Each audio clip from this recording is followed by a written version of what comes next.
Selamat pagi anak-anak. Oke, kembali lagi Mem akan membahas mengenai muatan bahasa Indonesia. Ini mengenai tema masih yang kemarin ya, subtema 1 mengenai menentukan ide pokok suatu paragraf. Oke, kenapa membahas lagi? Supaya kalian lebih mengerti lebih mendalam lagi. Bagaimana sih cara menentukan ide pokok suatu paragraf? Karena terkadang di sini masih banyak yang melakukan suatu kesalahan. Jadi supaya kalian lebih paham dan lebih mengerti lagi, Mem akan menjelaskan lebih detail bagaimana menentukan ide pokok suatu paragraf. Ide pokok adalah suatu topik yang akan dibahas di dalam sebuah paragraf.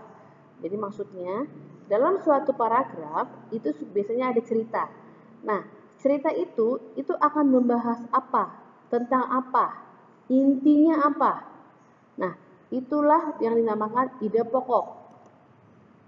Ide pokok sering disebut juga, setiap buku beda-beda. Ada penulisan ide pokok itu pikiran pokok. Ada juga pokok pikiran.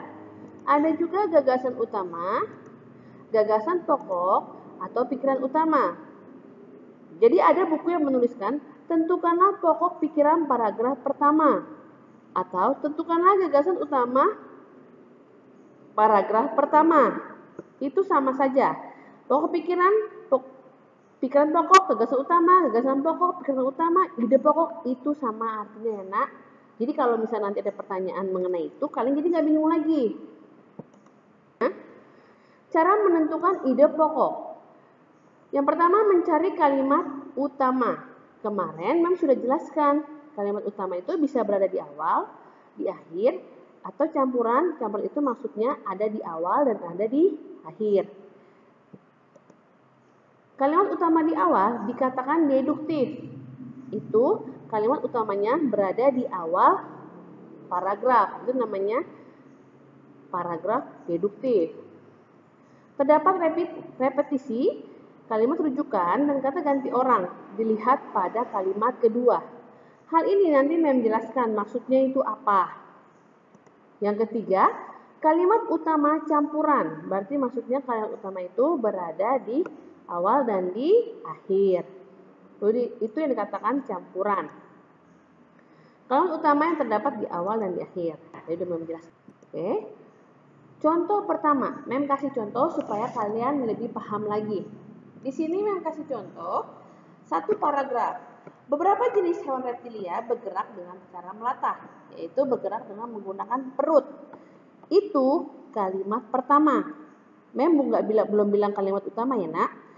Jadi di paragraf ini ada kalimat pertama, kalimat kedua, ketiga, keempat.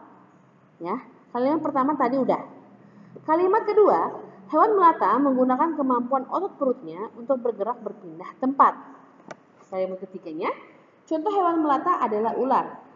Dan kalimat keempatnya, hewan reptilia lainnya seperti cecak, kura-kura, buaya, komodo bergerak dengan cara merayap atau merangkak.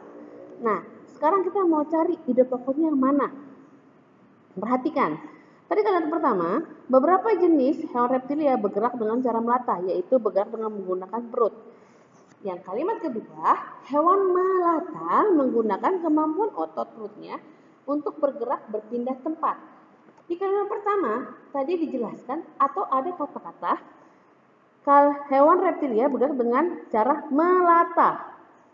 Dan di kalimat kedua, disinggung lagi, hewan melata menggunakan kemampuan otot perutnya untuk bergerak berpindah tempat. Jadi di kalimat pertama ada kata melata, kalimat kedua ada kata melata. Nah, diperjelas lagi di kalimat kedua. Itu artinya ini dikatakan kalimat utamanya berada di awal.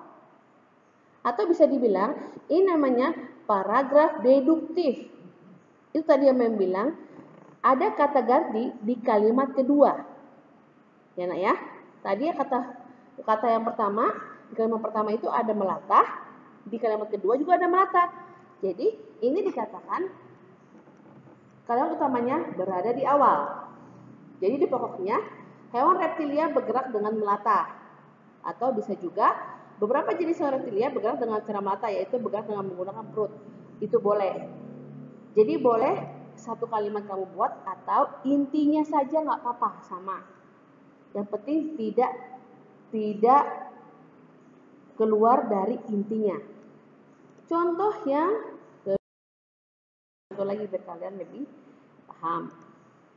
Hewan juga dapat bergerak berpindah tempat. Itu kalimat pertama. Hewan memiliki alat gerak yang berbeda-beda. Kalimat kedua, beberapa jenis hewan yang memiliki sistem gerak antara lain ikan, amfibi, reptilia, burung, dan mamalia. Itu kalimat ketiga. Tiga ya. Ikan bergerak dengan sirip. Itu kalimat keempat. Untuk memudahkan geraknya, tubuh ikan diselimuti oleh sisik yang berlendir. Nah, lihat lagi. Hewan juga dapat bergerak berpindah tempat. Ya. Di kalimat kedua, hewan memiliki alat gerak yang berbeda-beda. Nah, di sini di kalimat pertama ada kata gerak. Di kalimat kedua pun ada kata gerak. Jadi saling berhubungan dan dikuatkan lagi di kalimat kedua.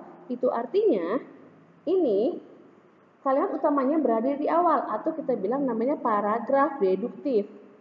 Nah, jadi kita bisa bilang ide pokoknya adalah hewan juga dapat bergerak berpindah tempat. Itu ide pokoknya. Nah, dari sini yang udah menjelaskan, jadi ada kata ganti pada kalimat kedua. Tapi kalau tidak ada kata ganti pada kalimat kedua, berarti itu dikatakan paragraf induktif atau kalimat utamanya berada di akhir. Nah, biasanya dia ada kata-kata oleh sebab itu, oleh karena itu, kesimpulannya. Nah, itu biasanya dikatakan kalimat utamanya ada di akhir atau dibilang paragraf induktif. Ya, semoga kalian paham. Nanti kita coba latihan soal supaya kalian lebih paham lagi.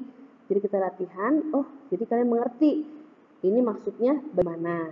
Nanti Mem kasih lagi latihan soal untuk mencari ide pokok suatu paragraf. Oke, sekian dan terima kasih penjelasan dari Mem.